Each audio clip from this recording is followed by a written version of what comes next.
Olá, essa entrevista é para o Centro de Memória do Jornalismo Mineiro, uma realização da Casa do Jornalista de Minas, em parceria com a Faculdade de Comunicação e Artes da PUC Minas.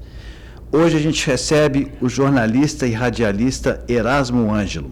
Vou fazer uma breve apresentação dele e durante a entrevista a gente vai detalhando. Ele foi redator, colunista do jornal Estado de Minas e dos Diários Associados, do Jornal de Esportes, cobriu Copa do Mundo, Olimpíadas, né? Ele vai contar que ele viajava antes dos jogos para ver a preparação para a equipe chegar. E foi pioneiro também ao trabalhar na TV Itacolomi, TV Alterosa, Rádio Tatiaia, Rádio Guarani, Rádio Mineira. Então são vários veículos de comunicação. Erasmo, eu queria que você começasse dizendo um pouquinho da sua infância e de como é que você foi parar na TV Itacolomi, até antes da TV Itacolomi, trabalhou em rádio. Como é que foi esse começo? Luiz, um abraço para todos. Eu me sinto gratificado, porque até atingir um estágio maior no jornalismo, eu vivi uma infância muito rica e que pode ter me conduzido ao jornalismo, porque eu criança ainda, sou do pós-guerra, tenho 85 anos, eu nasci em 41, era uma vida muito difícil, né? Mas nós tínhamos uma infância, meu pai, minha mãe, nos deram um caminho muito bom, porque o rádio sempre esteve presente na vida da família, né? Nós éramos uma família de 8 irmãos e era o melhor rádio. Meu pai trazia sempre, porque meu pai era militar, era sargento da Polícia Militar, e à noite ele fazia como diz, um freelancer, como chofer de táxi. E ele, às vezes, varava à noite e voltava cedo, quando ele tinha plantão de táxi noturno, e trazia sempre o jornal Folha de Minas, na época. E nossa casa foi sempre abastecida com revista, jornal O Cruzeiro, ele também trazia, porque o patrão dele, como de taxista, era um sujeito muito bom e comprava muita coisa para a casa dele e, quando usado, ele cedia ao meu pai. Então, nós tínhamos revista O Cruzeiro, tinha uma revista que chamava Careta, que eu acho que abrigava até o Amigo da Onça, que era uma criação do Périx, me parece que era do Périx. E, então, a gente tinha essa fartura de jornal, revista, e o rádio, que era... todo mundo precisava de um rádio antigamente, né? E a gente ouvia o rádio lá em casa, era uma coisa assim que encantava todo mundo, né? Porque você tinha um universo na sua casa, né? Era uma novidade. Em 1900 eu comecei a conhecer o rádio, ouvi muito a partir dos 7, 8 anos, e a gente ouvia muitas atrações do rádio, principalmente da Rádio Nacional, as emissoras daqui, Rádio Confidência e a Rádio Guarani, que também tinha um rádio eclético. E a onda curta, muito bom. Meu pai tinha uns rádios possantes de 5, 6 faixas, a gente ouvia nas ondas curtas, principalmente a Rádio Nacional, que tinha um histórico de artistas famosos, de orquestras, de apresentadores, locutores. Tinha um repórteresso, que era uma obrigação de se ouvir as notícias do Brasil e do mundo. E aquela fantasia, né, criada pelo rádio, entrava na gente, e nós fomos crescendo sempre com muita cultura em casa, a obrigação de estudar, essas coisas todas. A escola era escolas de Estado, e fomos crescendo, e eu fui evoluindo sempre para uma questão de cinema e rádio. Eu gostava muito de cinema e rádio, atingi a fase de ginásio, por exemplo, 13 anos mais ou menos, Eu estudava no ginásio, antigamente falava-se muito ginásio, né? Na Avenida Paraná, acho que 311. Lá, meu pai matriculava quase todos os irmãos e eu fui um deles que frequentou esse ginásio, chamava-se Ginásio Frei Eustáquio. Ele era muito próximo à Feira de Amostras, Feira Permanente de Amostras, onde é hoje a rodoviária. Ali era uma espécie de um eixo muito legal, uma construção muito bacana. E no terceiro andar dessa feira, é Feira Permanente de Amostras, é na Praça Rio Branco ali, né? No terceiro andar funcionava a Rádio Confidência. E quando eu às vezes saía do ginásio e caminhava até a Feira de Amostras, porque a Feira de Amostras era uma feira, assim, que mostrava os minérios, as atrações que Minas Gerais, eram vários estandes mostrando os produtos de Minas. Eu vi um noticiário, que eu acho que era o Rubens Tomisch, que fazia na época, ele fez o noticiário dele, e aí depois entrou um programa, como me recordo, o Levi Freire, foi um publicitário aqui, conhecidíssimo, Levi Freire e a Anete Araújo, apresentando um programa, Rádio Seleções Guanabara. Então eu cheguei em casa e falei, eu fui lá na feira, vi esse Levi Freire falando e tal. E a gente foi crescendo com essa vontade de rádio, de televisão, e estudando. E chegando ali por volta dos 17 anos, eu com 14, meu pai, a gente podia trabalhar menor antigamente, a partir dos 14, né? Meu pai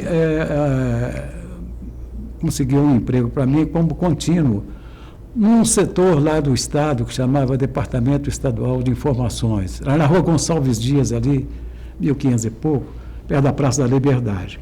Esse departamento, ele era uma repartição pública, coisa de ditadura antiga, né, que prevaleceu durante algum tempo, e foi da era Vargas que surgiu e permaneceu, não sei porquê.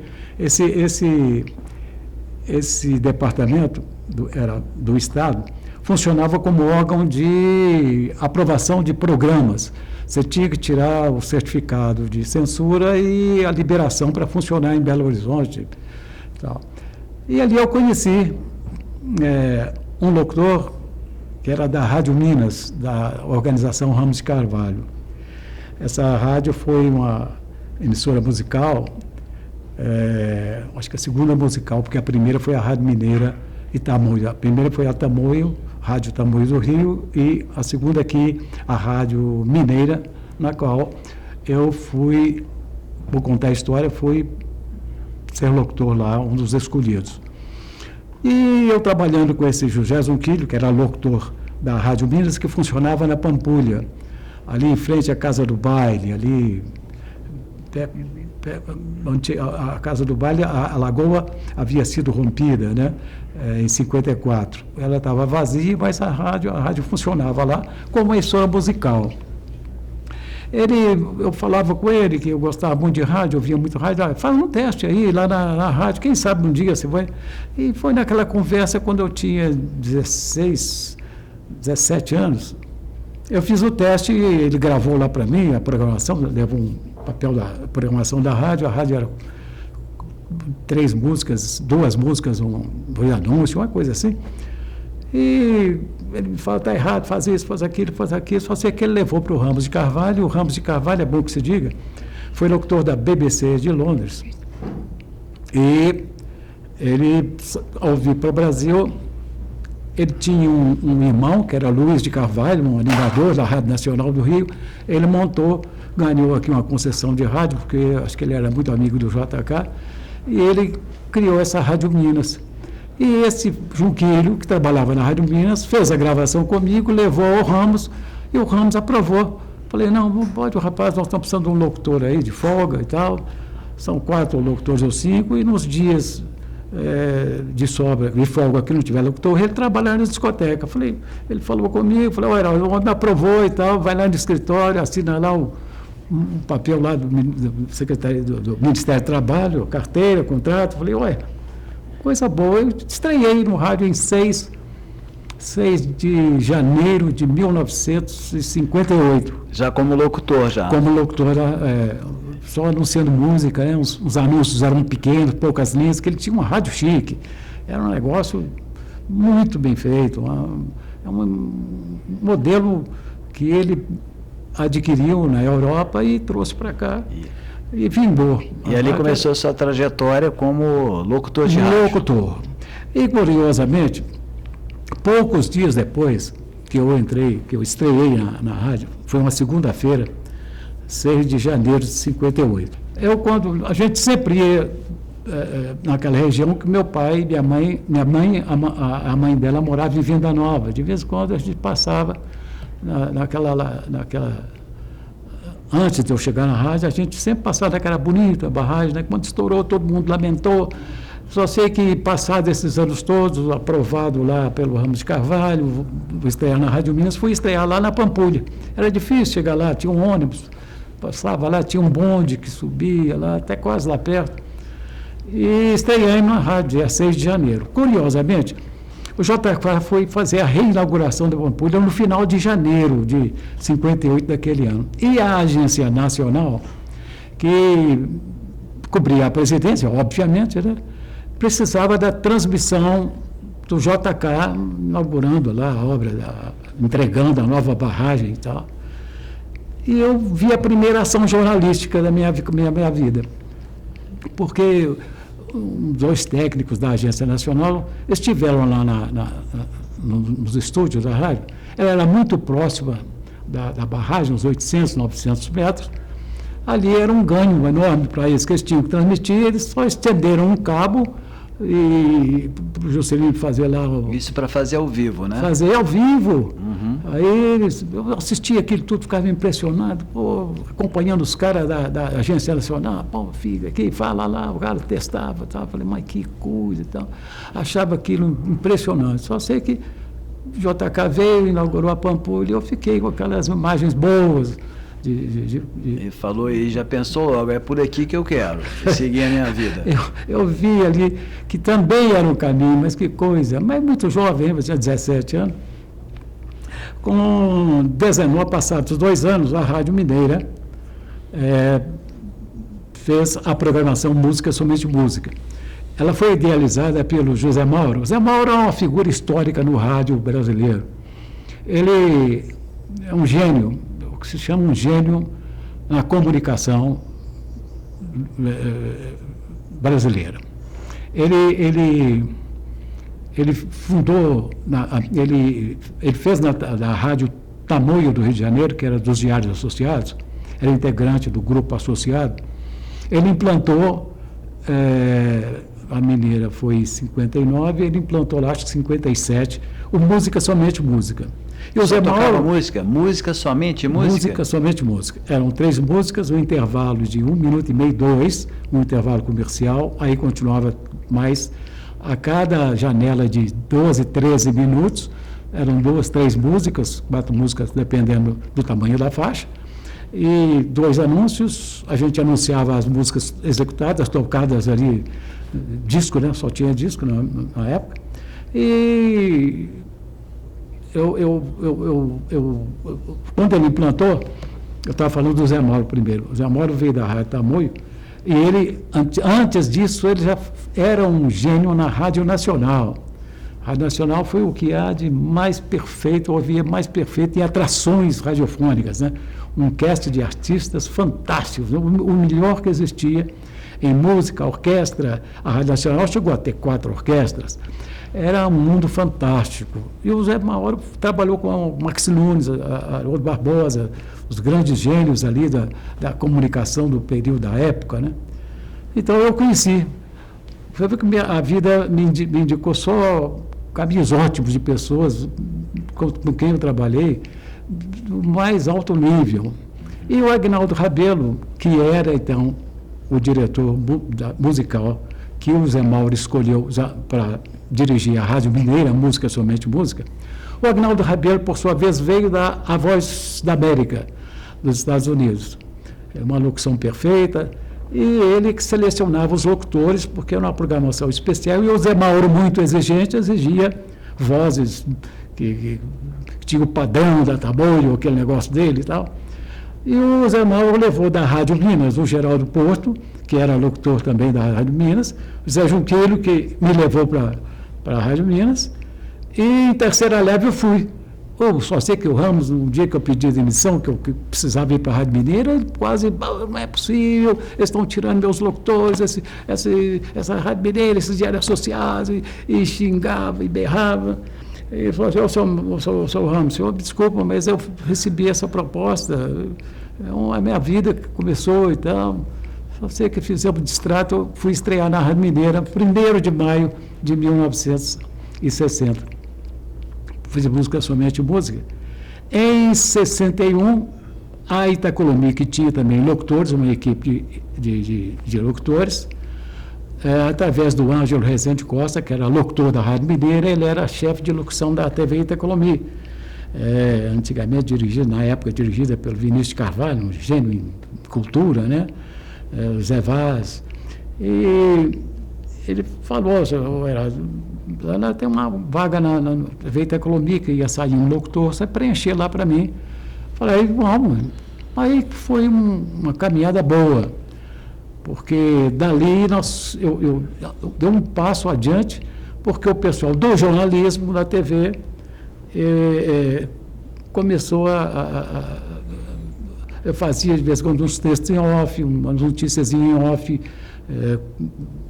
Eles me puxaram, então, para trabalhar no jornalismo também. Vamos situar um pouquinho, então. Tem um momento importante aí na sua mudança de rádio para televisão. A TV Itacolomi, é bom a gente falar um pouquinho dela, que era uma líder de audiência em Minas Gerais, né?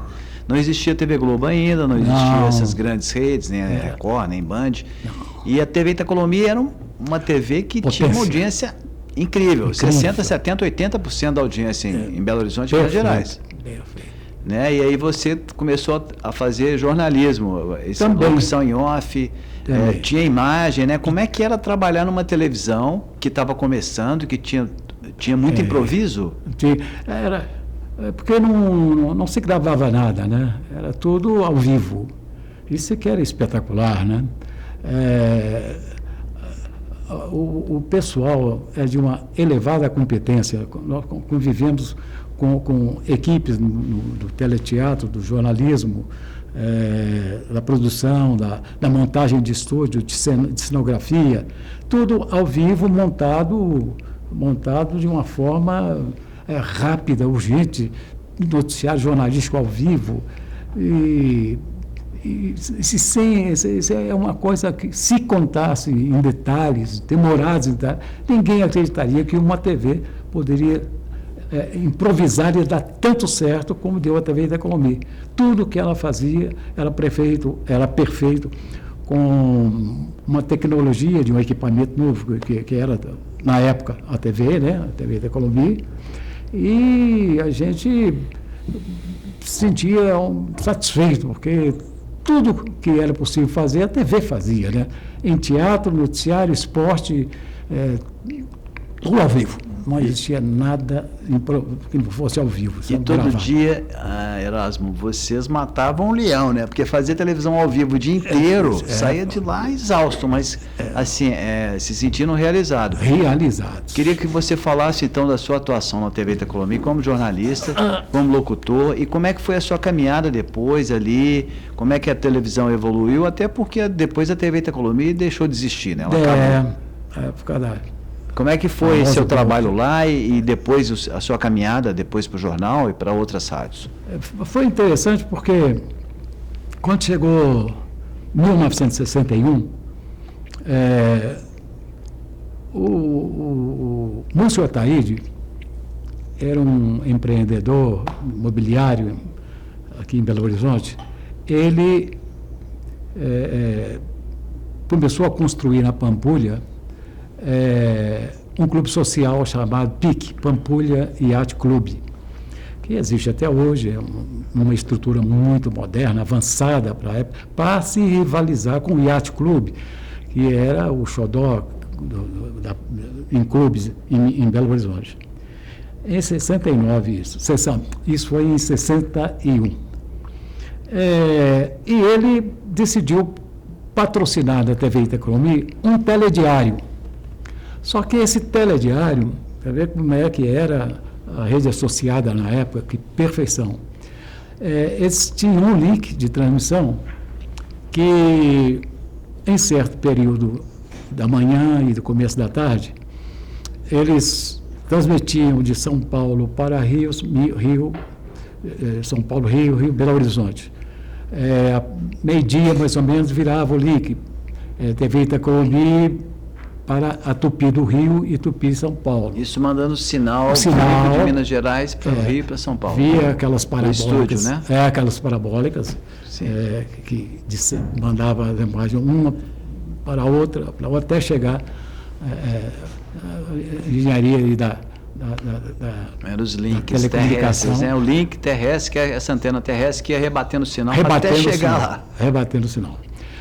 Então a TV Itacolomi aceitou o patrocínio e a TV criou a produção da TV, foi um serviço jornalístico lá, da equipe de jornalismo da Itacolomi, e eu fui premiado, escolhido para ser um dos apresentadores desse telediário PIC, que transmissão para Rio e São Paulo. Eu me senti, um ano e pouco de TV, já estou aqui transmitido para o Rio de Janeiro, São Paulo, e foi feito a montagem, o teste de equipamentos, como é que ensaio aquele para abrir bonito. Isso foi no dia 13 de agosto de 1961. A data é importante porque coincidiu de uma audiência tremenda, porque nesse 13 de agosto de 61, a União Soviética, hoje Rússia, ela isolou Berlim, fazendo o chamado Muro de Berlim, né? A construção do Muro de Berlim, em razão da Guerra Fria e dos problemas internacionais políticos daquela época em relação aos Estados Unidos, Inglaterra e França. Ela decidiu cercar Berlim, fez o Muro de Berlim. Foi um susto no mundo, né? Vai haver uma nova guerra mundial por aí. Nesse dia estava estreando o telediário PIC. E através de radiofoto, os diários associados aqui, muito bem montado, com equipamentos de radiofotos, a UPI direto, constantemente batendo. Então, nosso noticiário era absolutamente perfeito. A hora que abriu o programa, eu tive a satisfação de dar um noticiário do Muro de Berlim, com radiofotos, aquela coisa toda. Foi um feito extraordinário, sabe? Foi marcante na minha vida esse acontecimento, né? O dia da estreia, você dá uma notícia tão importante. Era eu, o Rubens Silveira e o Dênio Moreira. O Dênio Moreira era também da TV Itacolomi, depois foi deputado, umas coisas assim, e o Rubens Silveira, que depois foi diretor da Rádio Guarani. Mas nós três apresentávamos. E você ficou apresentando esse jornal por quanto tempo? Isso aí deve ter demorado uns 6 meses, mais ou menos. E curioso é que, paralelamente, você vê, eu fazia rádio, TV, saía da Rua São Paulo, porque a Rádio Guarani Mineira na Rua São Paulo 516, hoje é uma loja americana, subindo assim, as escadarias, hoje é loja americana. Antigamente era a Rádio Guarani no mesmo prédio, era um aquário de lá, aquário é o estúdio, era um aquário de lá e outro lugar, e o auditório no meio. Saía de lá, ia correndo para a TV Itacolomi e tal, e depois veio o jornal, eu já ia correndo para o jornal, então foi seguindo. Um fato curioso, uma vez, eu saía da Itacolomi e ia para a Rádio Guarani. Tinha um programa lá de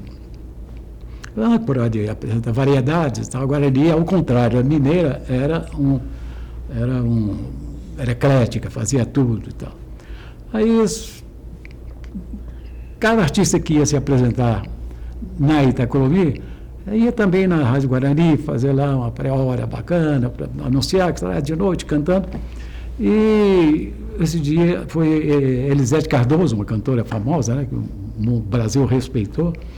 Ela entrou no estúdio, falou, aqui está a Elisete, aquela coisa toda, Elisete, essa figura maravilhosa da música brasileira e tal.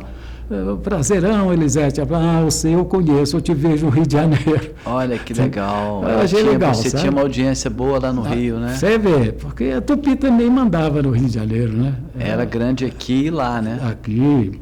Então, fomos seguindo. Em seguida, passei definitivamente para o jornalismo e o do jornalismo para o esporte da TV Itacolomi. Paralelamente, eu já deixei a rádio e fui para o Estado de Minas, 72, 73, mais ou menos. Na verdade, foi uma transferência, porque era do grupo associado. Tudo né? grupo. Eu trabalhava, a carteira minha assinada, entrada e saída. Eu trabalhei até 99, 60, só diários associados. Mais de 30 anos. Mais de 30 Cheguei anos. a um período que eu fiz Rádio Itatiaia, em 1961, mas foi muito pouco tempo, porque eu fazia redação de esporte lá com eles, mas a direção dos diários associados me pediu, então, que eu tivesse exclusividade, que não estava uma concorrente. Antigamente não tinha, mas na época começou. Aí eu tive que deixar Itatiaia, porque... Para ficar só no Diários Associados. Aí eu fiquei no Diário Associado. Fui para o Estado de Minas e de lá fiz uma carreira que só terminou em 99, quando eu aposentei em 92 e fiquei, a pedido da direção, eu fiquei mais 4, 5 anos trabalhando na empresa, até que eu me senti um pouco mais cansado e não, acho resolveu que aposentar. Já chega, 1960, por aí. 1990. Quase 2000, né? Quase 2000. É interessante, antes de avançar um pouquinho nessa década de 90, ver como é que a TV Itacolomi nos anos 60 já tinha um link ao vivo com o Rio e São Paulo. Quer dizer, essa transmissão ao vivo, ela não começou com a TV Globo, ela começou lá atrás com a TV Itacolomi. Aqui em Minas é pioneiríssimo, né? Muito pioneiro. A TV Itacolomi, nós criamos coisas lá muito boas. Quando no esporte, em 70, também como fruto da produção que era feita em São Paulo, eu já estava no esporte, o campeonato Dente de Leite. O campeonato Dente de Leite daquela época era para garotos com idade de entre 12 e 14 anos. Meninos, garotinhos pequenos, aproveitando. Aqui nós lançamos em 1970 vários clubes, né, Atlético Cruzeiro América inclusive, e alguns clubes amadores que participaram. O que se apurou nesse campeonato Dente de Leite, em termos de jogadores de revelação, uma safra incrível. Nós tivemos Reinaldo, Toninho Cerezo, João Leite, Luizinho, que era de Nova Lima, Éder Aleixo, Marinho, que foi Bangu, Kleber, que foi Flamengo. Foi uma safra enorme de garotos que, num instante, com 16, 17 anos, já eram craques já nessas equipes. Foi um feito notável, também da Itacolomi, também passando com a Tupi São Paulo, sabe? Uma interação de troca de informações e busca de renovação de programação, enfim, é um negócio muito curioso. Uma curiosidade, no futebol Dente de Leite, a regra pedia, é interessante, porque o que é a perspectiva de jogador? O jogador Éder, você já viu falar, claro, um mundo já viu falar, Éder Aleixo, né? Sim, claro. Ele nasceu para o futebol. Jogou no Atlético? Jogou. Bomba Santa. Ele nasceu no futebol, no América. E ele, garotinho daquele jeito, de 11, 12 anos, esse garoto tinha uma pedrada, a gente chama de pedrada, uma potência na perna esquerda, que a barreira era menor, era uma distância menor no Dente de Leite, sabe? A garotada com chute mais fraco. Uma vez ele bateu, ficou tão forte que o menininho sentiu mal lá, bateu, acho que o ombro no peito. Aí nós tivemos que aumentar em mais 2 metros a barreira, porque daquela idade ele já colocava a bola onde queria, um fenômeno. Vocês criaram, então, quase que uma seleção de base de Só. esportes, né? A TV Economia criando uma prática esportiva e lançando craques. Muito, muito. Eu acho que a TV Economia poderia ser até a empresária desses jogadores. Nossa, e é interessante. E o Éder foi da seleção brasileira. Foi. Fez gols maravilhosos no Atlético. É um fenômeno. E apareceu nesses campeonatos da TV Economia. Reinaldo. Que incrível. Rei, que é a torcida do Atlético canta, né? Tony Cerezo, uma safra. Os clubes hoje não se prezam por categorias de base, né, Erasmo? Você que cobriu o esporte tanto tempo. Eu acho que houve um desleixo, houve um abandono Hoje a personal ela é muito exigente, esses mexem com o sub-20, sub-17, eles são muito exigentes no trato do jogador, mas eu não sei por que não se revela uma quantidade E você, como jornalista esportivo, a sua preferência depois do jornalismo geral passou a ser a esportiva? Você ficou muitos anos cobrindo jornalismo esportivo e teve experiências pioneiras também nessa cobertura. Nós tivemos eu enfrentei, por exemplo, em 1985, o terremoto no México. O terremoto do México de setembro, 19 de setembro, me parece, de 85. A Copa no México era 86, 1986. E o terremoto no México, setembro de 85, terremoto terrível, matou... A contagem oficial deu 5 mil, quase 6 mil mortos, mas eles consideram que deve ter chegado a 40 mil, 30 mil por causa dos desaparecidos, uma coisa terrível. E o México tinha medo de perder, receio de perder a Copa, de não patrocinar, a FIFA escolher outro país. E ela começou a aglutinar nos países que iria mostrar que o México ia vencer a dor das perdas da capital, da cidade do México, e começou a levar grupos em vários países, escolhendo grupos, e levaram no Brasil um grupo nós éramos 7 ou 8, e aqui de Minas, como o estado de Minas tinha uma tradição de cobertura de Copa, o Hélio Fraga, que era o editor, você vai representando o jornal, tinha publicitários, tinha jornalistas de outras redes,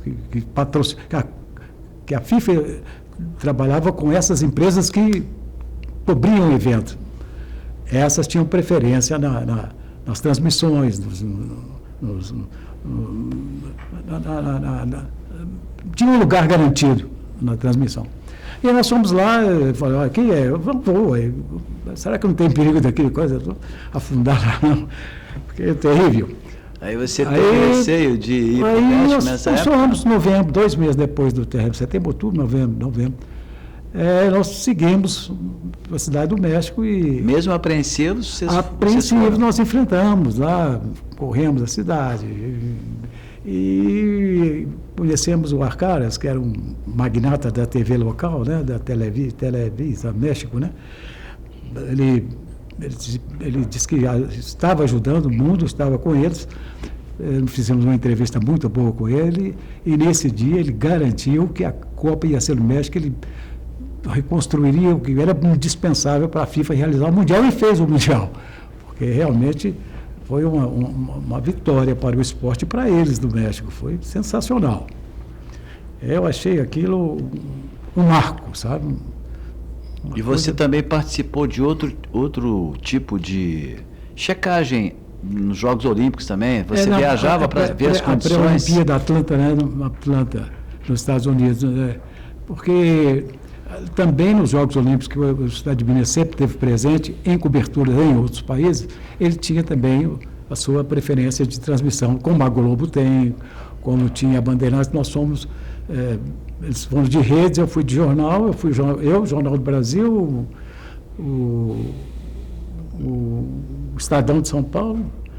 Então nós fomos a Atlanta para fazer, disse que estava atrasado o material da Atlanta, e eles mostraram para a gente que não tinha atraso. A Atlanta ia fazer um maior Jogos Olímpicos de todos os tempos, como de fato fez uma competição notável. E nós informamos, eu, o pessoal da Globo, o pessoal do Estadão, o JB, e informamos, realmente o espírito não tem nada do que se falou, tá? E fizemos uma pré-Olimpíada com a escolha de hotel, eles mostrando como é que vai funcionar a imprensa e tal. E nós anotamos tudo e trouxemos para a direção da imprensa, submetemos a eles. Né? Um trabalho delicado que demandou um esforço muito grande das empresas instalar. Né? E vocês conseguiam mandar matérias de lá? Porque naquela época não tinha internet, não tinha... Tinha telex, né? Vocês mandavam as matérias? No México, por exemplo, tinha, no terremoto, o hotel que nós ficamos, Fiesta Americana, parece que é. Este hotel tinha telex. E ele era um hotel que já tinha sido construído com uma estrutura de segurança máxima, sabe? Esse tinha um telex que a gente usava tantos minutos, meia hora para cada um passar o seu material. Então nós passávamos o material jornalístico com dificuldade, mas a gente passava, sabe? Tinha que dividir o tempo com os colegas, né? Porque o telex é uma espécie de máquina de escrever, que você vai digitando. Você digitando, e tinha uma fita de perfuração que eles emitiam, sabe? Rodava a fita e chegava aqui no Brasil e eles cada um mandava para a sua central, né? Cada um mandava para a sua central. A matéria era aquilo, né? A matéria saía dali. Saía mesmo. E jornalismo você tem que se virar, viu? Porque você tem que se virar. E você foi até os anos 2000, então você pegou essa revolução tecnológica toda. Pegamos. O Estado de Minas implantou a tecnologia de computadores. E computadores, como é que foi essa mudança lá? Você estava presente estava. Teve resistência? A resistência é natural, né? Para qualquer coisa nova, né? Gera um pouco de resistência, mas resistência de oposição não. Ao interesse em aprender, porque você troca a máquina Hamilton por um teclado diferente, com uma estrutura diferente. Então foi um arrojo muito bem. Curiosamente, como nós do esporte, a gente tinha uma atuação muito, a equipe muito forte, sei, e nós fomos, não sei porquê, premiados como o primeiro grupo na redação a ser beneficiado com a tecnologia, sabe? Mas vencemos e produzimos com qualidade. E o material desportivo, de esportes do Estado de Minas, era uma equipe muito forte, muito brava, viu? Eu acho que você escolheu um setor para trabalhar, o setor de esporte, né, em qualquer redação, de qualquer veículo, é sempre um setor muito simpático. Muito as pessoas gostam, um setor mais leve, né? Não é que não tem aquela pressão que os outros setores têm, mas é um pessoal mais legal, mais solto, assim, né? O esporte, historicamente, seja aqui no JB, no Estadão, num processo antigo, décadas aí de 50, 60, 70, havia não é rejeição, havia uma barreira, sempre teve uma barreira com a presença da mulher. A mulher como repórter de esporte, não sabe? Não se sabe por quê, eu acho que era muito preconceito, e não via razão por que não ter uma repórter na área de esporte. No Estado de Minas, eu não sei se no jornalismo mineiro, o Estado de Minas foi pioneiro em trazer a mulher para o esporte, para a redação de esporte, não sabe? E nós tivemos o sucesso com jornalistas da melhor qualidade, de cobertura perfeita, excelentes jornalistas, viu? E a Cássia Caldeira, aquela menina, esqueci, me vaz o nome, mas todas elas, textos ótimos, vencedoras no esporte, como redatoras. Hoje, diagramadora no jornal, tinha uma porção de diagramadora, antigamente não tinha, também não sei porquê. sempre tem uma barreira, né? Sempre, naquela época era barreira para a mulher, sempre foi difícil para ela enfrentar e quebrar essa estrutura, esse eu acho que é preconceito, porque não se admitia. Uma discriminação, né? Existia uma discriminação. Discriminação. A mulher para trabalhar é ótimo. Ainda tem, né? Ainda tem muita discriminação. Mas hoje você liga a televisão, exatamente. Você vê muitas mulheres cobrindo esporte. São ótimos profissionais. Elas aprenderam e sabem muito mais do que muitos repórteres. Olha, eu à disposição para o serviço, todas que trabalharam conosco, no rádio, que eu também chefiei a equipe de redação na Rádio Guarani, em 1982, eles pediram para mim lá, o Assad de Almeida, vem dar um jeito aqui no meu jornalismo, aqui já fui eu para lá, dar uma chefia da redação para eles. E lá também eu não tinha repórter, eu admiti uma excelente repórter, Maria Líbia, ela foi até assessora na prefeitura, assessora de imprensa, Vera Guimarães, mas jornalistas da melhor qualidade. Maria Líbia tinha um tiro para jornalista, não tem tempo ruim, não tinha nada. Aquilo é uma fera para trabalhar e trazia notícia para brigar com os homens da redação, na capacidade de trazer a notícia. E ela tinha concorrentes fortes, o Eduardo Costa, que é da Itatiaia hoje, o Vanderlei Lima, o Pantera, que é uma ótima pessoa, excelente jornalista. Quer dizer, eu achei muito importante, sabe? Achei um negócio fantástico o trabalho. E naquela época já era você já enxergou essa importância de quebrar esse preconceito contra as mulheres no esporte, né? Tinha. Eu acho muito bom. Hoje não está, por exemplo, esse já não é, eu acho que é o gosto. A mulher narrando futebol. Então eu tenho vários amigos que eu posso conversar com o pessoal sobre jornalismo, e eu já vi que eles gostam muito que a mulher transmita futebol, mas as informações das mulheres como repórter no futebol são ótimas.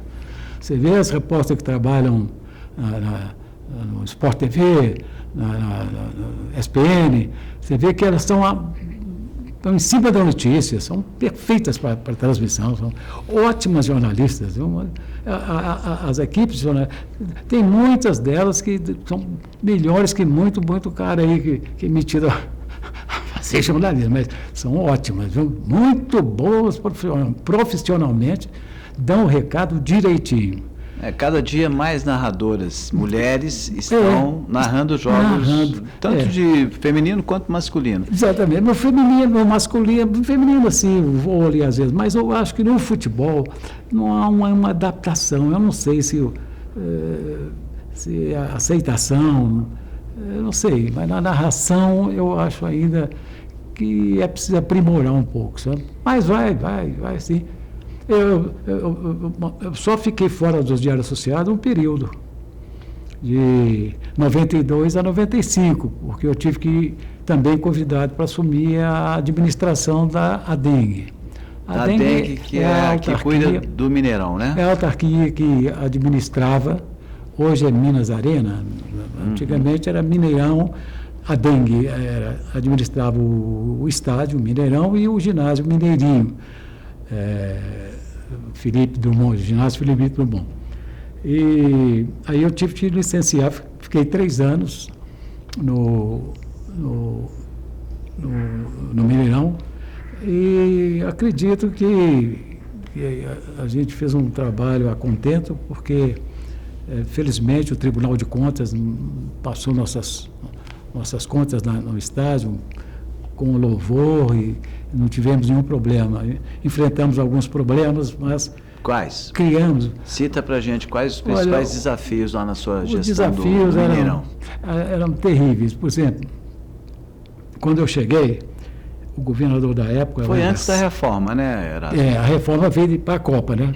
Para a Copa. Começou em 2010, quando o Mineirão já passou para a área do Estado administrar a reforma para a Copa do Mundo, porque o governo federal fez o contrato com a FIFA lá e tinha que reconstruir o estádio, praticamente reconstruir o Mineirão.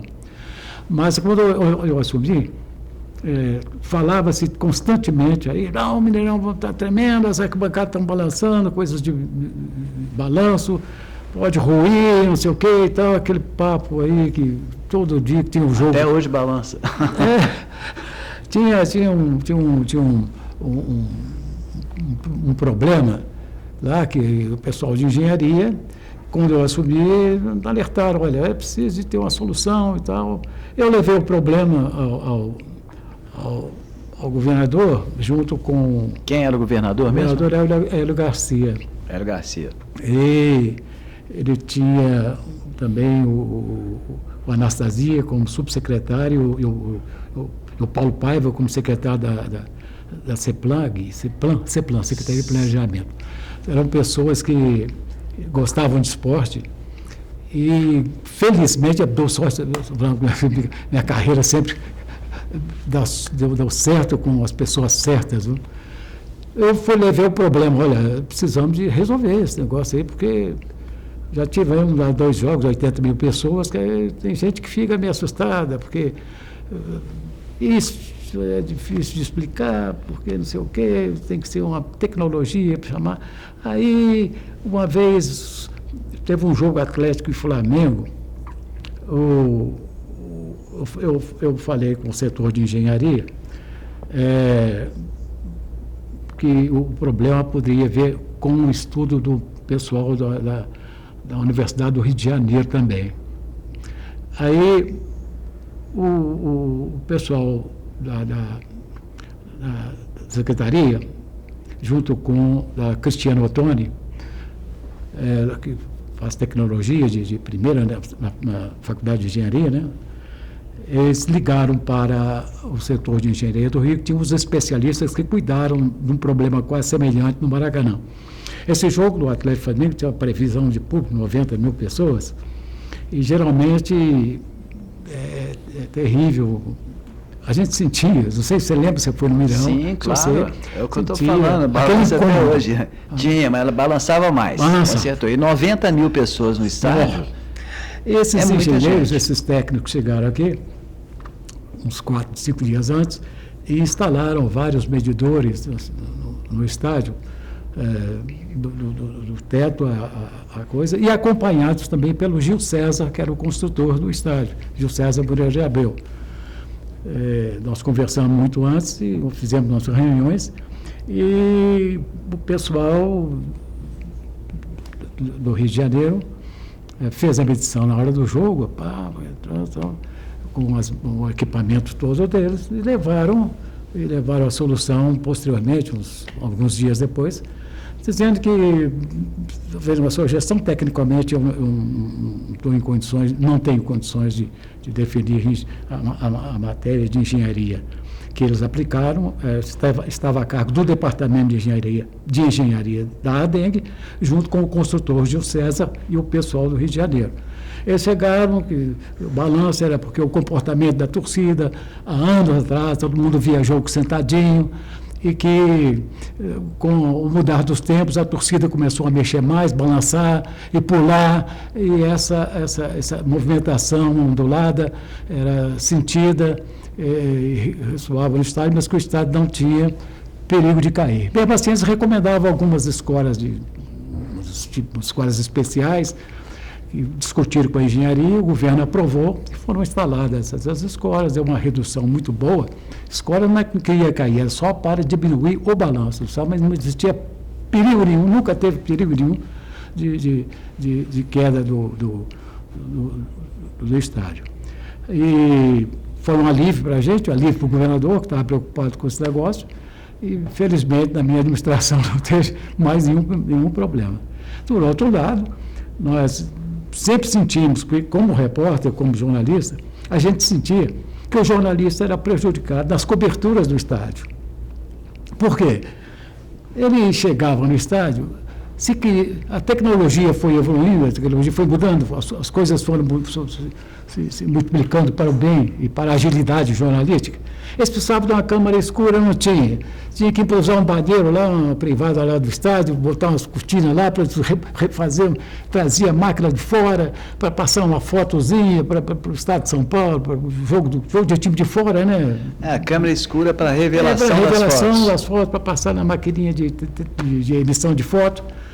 E eu falei, gente, mas que coisa, e revisei ficava jornalista subindo escada, descendo escada, aquela coisa. Eu falei, vou criar um centro de imprensa aqui dentro. Olhei, achei o hall do Mineirão lá, tem um canto maravilhoso, o tamanho dessa estrutura aqui. Falei, olha, tudo no Mineirão era gigantesco e ocioso, certas partes, né? O gigantismo ocioso. Nós projetamos junto com, antigamente era Telemig.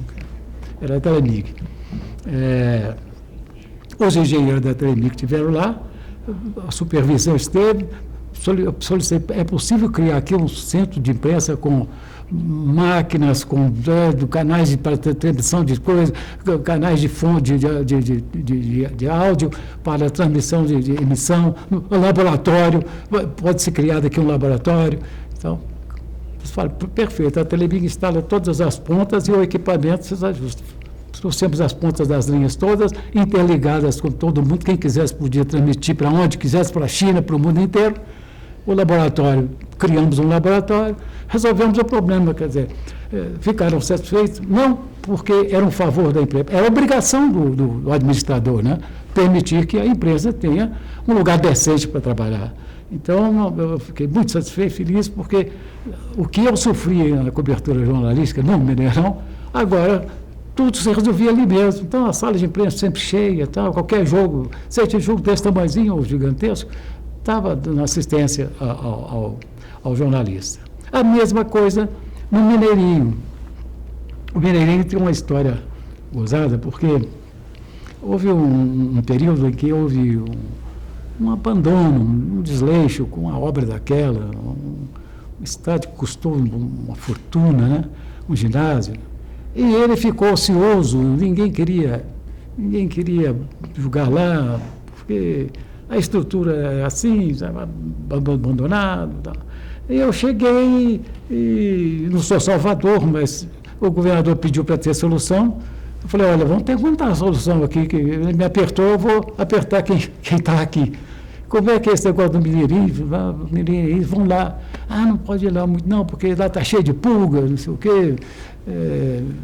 Não tem jeito, tem que fazer uma limpeza. Eu falei, nossa, o que eu vou fazer com esse negócio aqui? Mas nós damos jeito, nós contratamos firmas especializadas, uma estrutura do teto ao chão, foram quase 2 meses de combate a insetos e tal, formigas que subiam, cupim, né? Cupim de concreto. Nós fizemos um trabalho com serviço de engenharia, firmas especializadas, deixamos o Mineirinho sem pragas naquela época. Agora, a estrutura deu sorte também, porque o ginásio estava vetado pela Federação Internacional de Vôlei, porque houve uns problemas lá de desentendimento e de estrutura, e a Federação Internacional vetou o ginásio para competições, qualquer competição internacional. Então, eu já peguei esse abacaxi. Eu falei, gente do céu, por que está vetado aqui?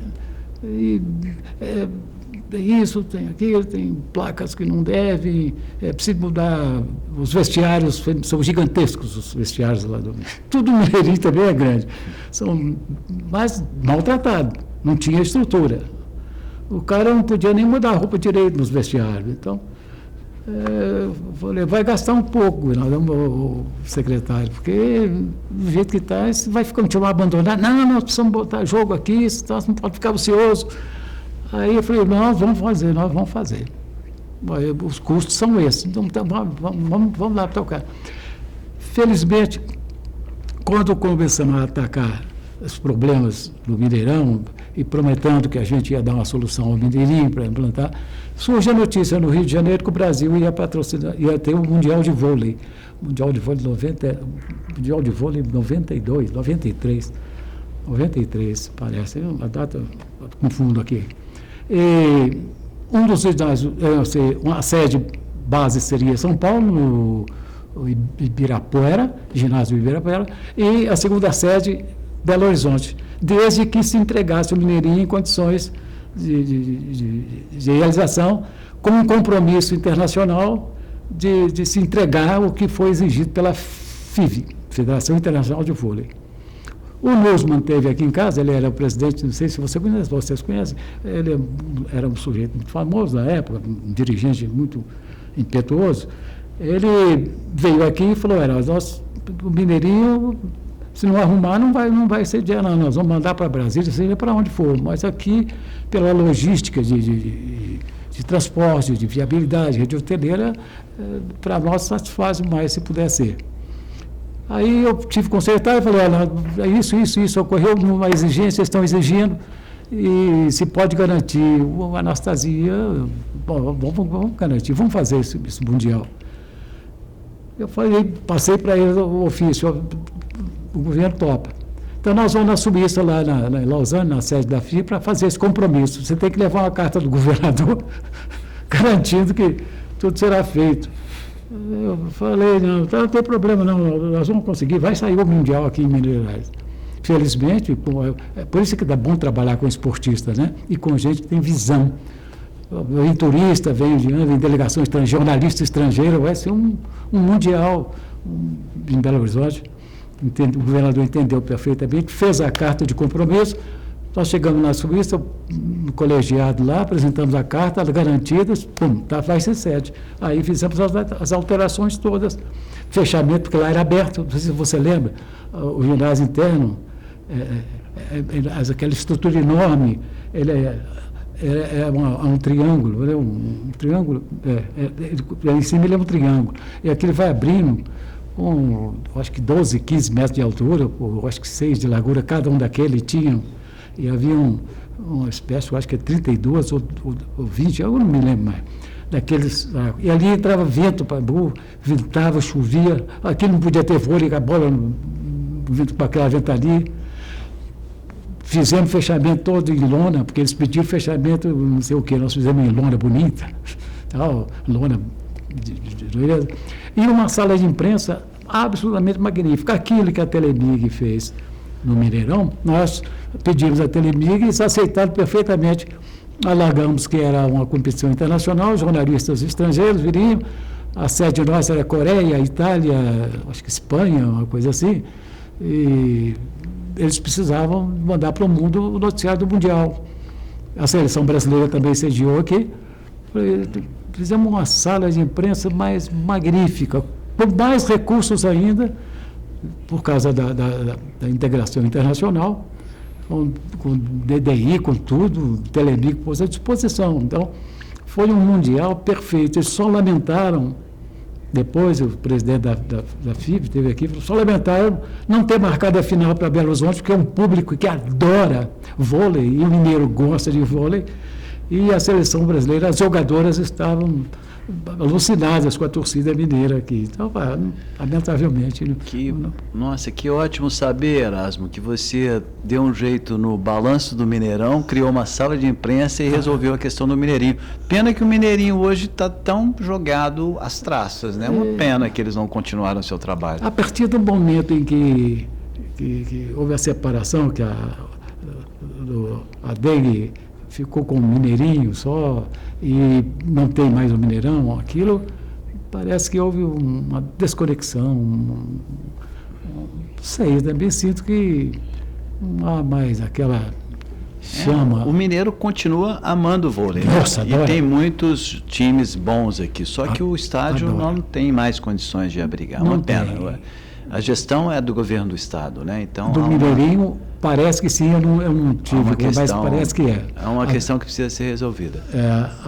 O Mineirão é acho que chama Minas Arena, sim. Parece que sim. Minas Arena.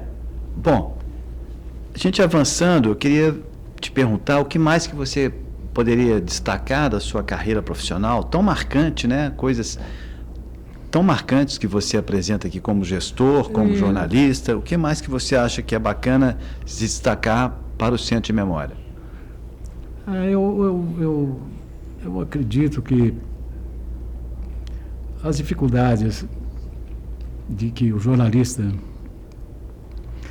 enfrentou em certa parte do passado, essa dificuldade sempre foi vencida com muita ousadia, com muita determinação. O jornalista é necessário que ele tenha alma para colocar em prática a sua profissão, sabe? Eu me recordo que do grupo todo que eu trabalhei, chefiei, editei, era sempre um grupo formado por gente que dava o sangue, sabe? Para fazer um jornalismo extremamente bem feito.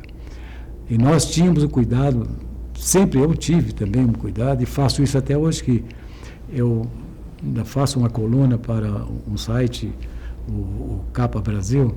Eu tenho cuidado de fazer com o mesmo gosto que eu fazia com a coluna diária no Estado de Minas há 20 anos, porque eu acho que ler e escrever é a coisa mais fantástica, é um dom que a pessoa tem, porque não pode abandonar.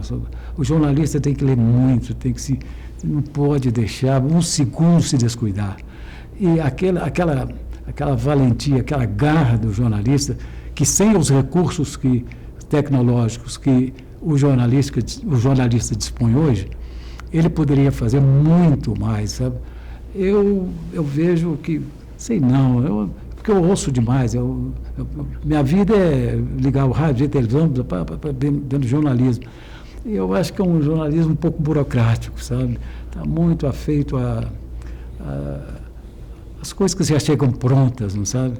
E a apuração, salvo exceções, é o meu modo de ver, e se eu estou sendo injusto, mas eu,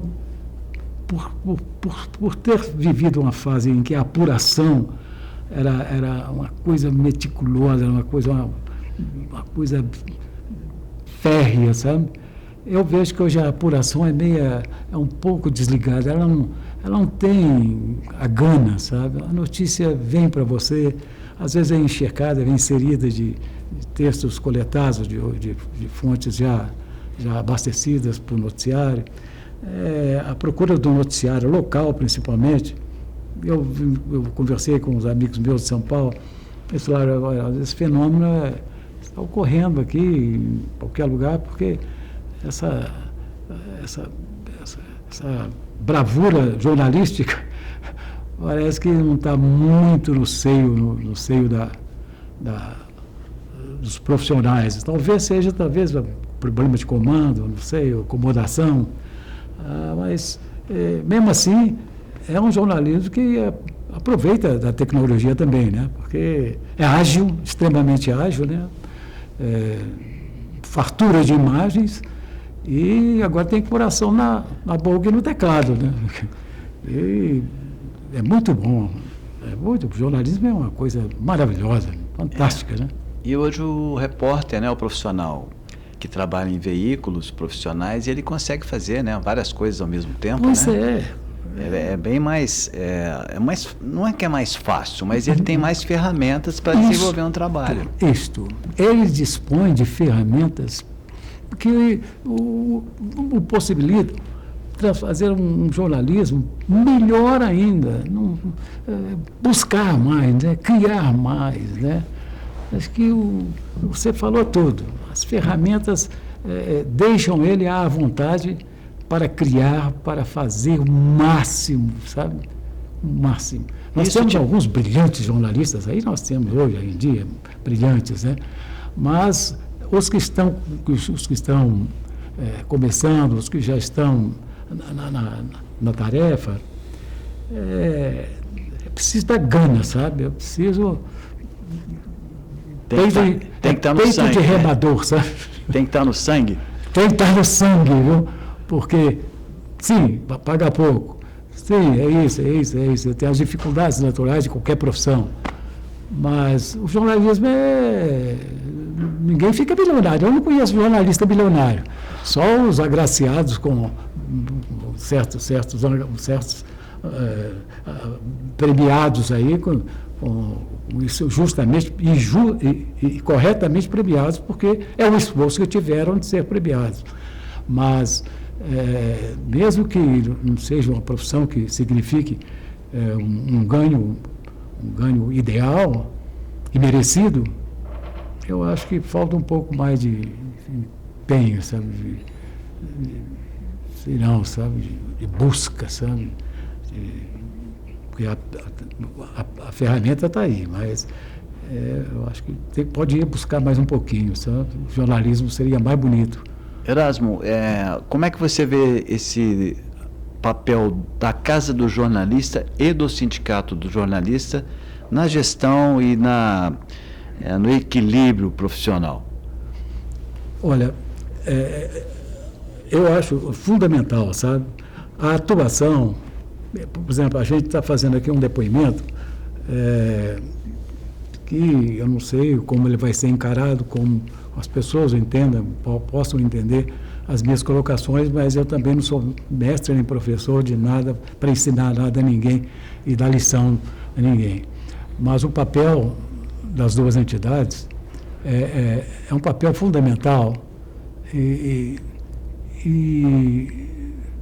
deveria ser acrescido de mais conquistas, sabe? Mais buscas para essa integração, não somente da classe jornalística, mas em cursos, em aprimoramento, em debates, em uma busca mais sólida, que identifique o jornalismo como a profissão que ele executa, sabe? Que ele seja uma cunha nos acontecimentos, sabe? Que eu acho o papel das duas entidades fundamental. Esse projeto vitorioso, já nasceu vitorioso, porque dá uma amostra num leque de entrevistados aquilo que cada um forneceu, que cada um ofereceu à sociedade, à comunidade e ao meio jornalístico, como serviu a sua profissão para o enriquecimento da sua profissão, para o enriquecimento cultural do próprio jornalismo. Eu acho que é muito importante, sabe? O negócio de cultura é fundamental, né? E assim eu penso, eu acho que o caminho é esse, sabe? Este mesmo. E vamos torcer para que o jornalismo melhore cada vez mais. Ok, um recado final então, para a gente encerrar? Bom, sim. Já temos mais de 1 hora de entrevista. Nossa! Não, é só agradecer e me colocar à disposição. E desculpe aí se eu exagerei alguma coisa, se eu fui indelicado nas observações sobre o problema jornalístico, mas é o que eu sinto na realidade. E dizer que a Casa Jornalista está de parabéns em abrir esse leque de informações para a posteridade. Sabe? Muito, muito legal. Nós agradecemos e bom saber que você está na ativa até hoje, escrevendo para um site. E é isso, a gente quer ouvir, quer ler as suas notícias esportivas, e no ano que vem tem Copa do Mundo Feminina no Brasil. Não, daqui a 3 meses. Ah, com a feminina tem? A Copa do Mundo de futebol feminino vai ser no Brasil no ano que vem, e as mulheres vão comandar a narração, reportagem, então isso aí vai dar um up. É curioso, hein? Boa entrevista para saber como vai ser o comportamento das mulheres no Mundial que vem aí, a preparação delas para o Mundial, o que é o Mundial, boas pautas, né? Boas pautas. O que representa o futebol feminino hoje no conceito da comunidade, como a comunidade vê o futebol feminino, a jornalista vê o futebol feminino, se ela está enfronhada, se ela está sabendo que esse Mundial é tão importante para o jornalismo esportivo, é fundamental, muito boa lembrança. Olha agora, falou aí, o Erasmo deu todas as pautas aqui para as equipes de TV e jornal. Muito obrigado, Erasmo, pela entrevista. Essa entrevista é para o Centro de Memória do Jornalismo Mineiro, uma realização da Casa do Jornalista, em parceria com a Faculdade de Comunicação e Artes da PUC Minas. Muito obrigado à equipe toda que participou, que está aqui.